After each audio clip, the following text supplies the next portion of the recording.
when I watched college football this year, I thought the two best players in the country were Tyler Warren and Abdul Carter, both from Penn State. And I'm not a Penn State fan at all, so that has nothing to do with it.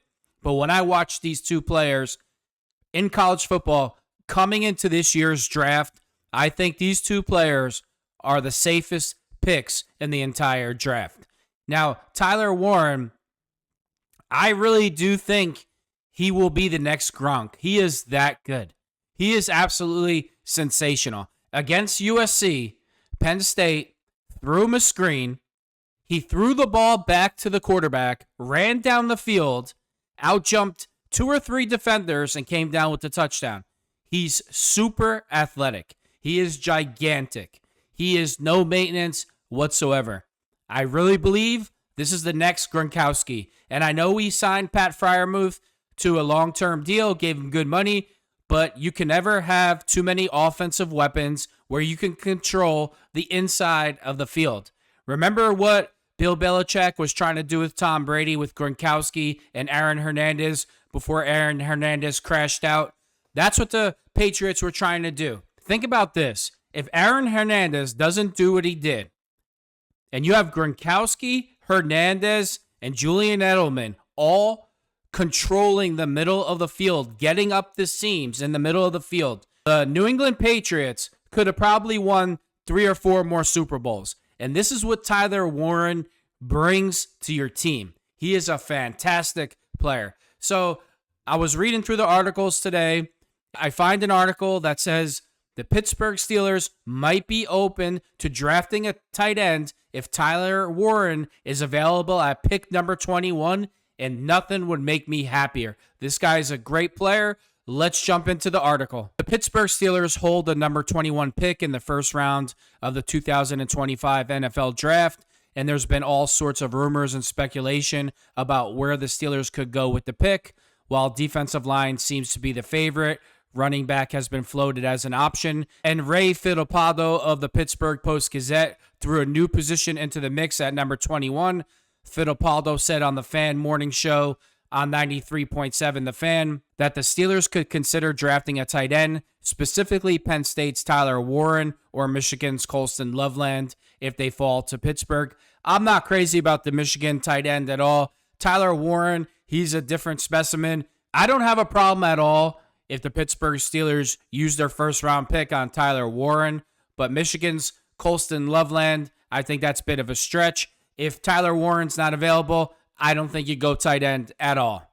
At Penn State last season, Warren finished 7th in Heisman voting and caught 104 passes for 1,233 yards and 8 touchdowns. At the Combine, Warren measured in at 6'5.5" and 256 pounds. I mean, Tyler Warren is a legitimate first-round pick, absolute stud of a player, a sure lock, a can't-miss player in the NFL, him and Abdul Carter.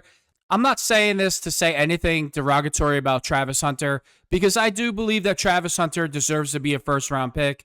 I don't think he should go the first 15 picks, the first 20 picks, maybe pick 28. But the problem I have with Travis Hunter is this. What are you actually drafting him to do? If you look at today's NFL, it's very, very specific. Travis Hunter, he's not the best corner in the draft by far. There's 3 to 5 other corners that are better than Travis Hunter, and he's definitely not the best receiver in the draft. Do I think he's going to be a bust? No, I don't. I think he's going to be a Santana Moss type player or a Terry Glenn who had great careers in the NFL, but when you draft a player in the draft in the first round, you want that guy to come in. You want his role to be defined immediately. You want to know exactly where that player stands on your team. And Tyler Warren and Abdul Carter, you know exactly what you're getting. I don't want a Travis Hunter. I don't want a guy that's a project. I don't want a Jalen Milroe. I don't want that at all. Now, the defensive tackle from Oregon or Tyler Warren, I have no issues with whatsoever. I mean, these are freakish men. These are freakish beasts of players. You know what they're coming there to do. Derek Harmon is an absolute stud, a beast. He's a Cam Hayward type player. He has that type of explosiveness. I can see him easily playing 10 to 12 years in the NFL. He has that type of a potential. These are the types of players that the Pittsburgh Steelers need to draft. A Tyler Warren, an Abdul Carter, a Derek Harmon. Sure locks. Definite guys that are definitely going to work out in the NFL. Before the Pittsburgh Steelers traded for DK Metcalf, I thought for sure that the Steelers would draft Emeka Egbuka in the first round. Now, it doesn't look like that'll be the case, even though I think the Pittsburgh Steelers need to get rid of George Pickens.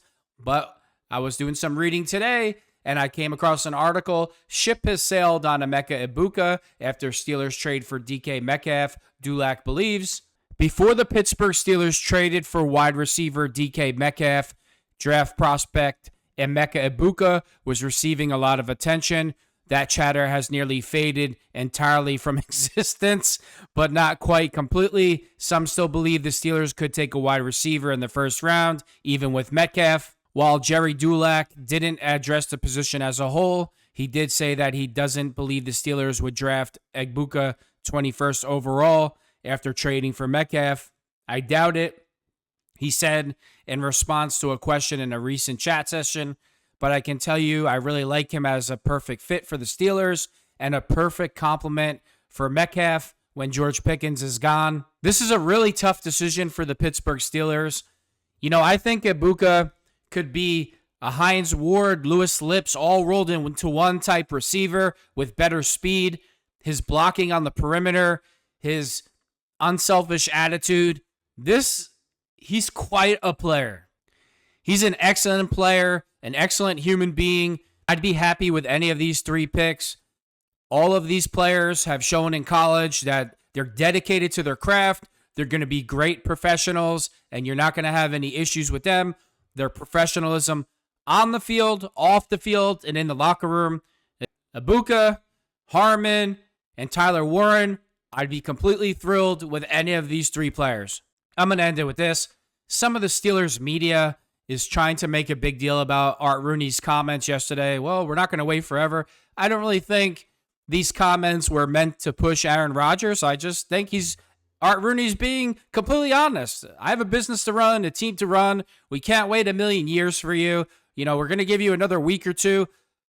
I'm sure Art Rooney doesn't want to come out and say, well, we, the Steelers, told Aaron Rodgers he has this day to make up his mind. We have no clue what's going on behind the scenes or what was directly told to Aaron Rodgers. And I'm not going to read into Art Rooney's comments other than he meant exactly what he said. We can't wait forever, and if you don't sign, we're going to move on. No big deal. That's what Art Rooney said, and I believe that he means it. I don't think it's any type of read between the lines message at Aaron Rodgers. I know we all need content this time of year, but let's just keep it for what it's worth. We can't wait forever, and we're not going to wait forever. Life goes on.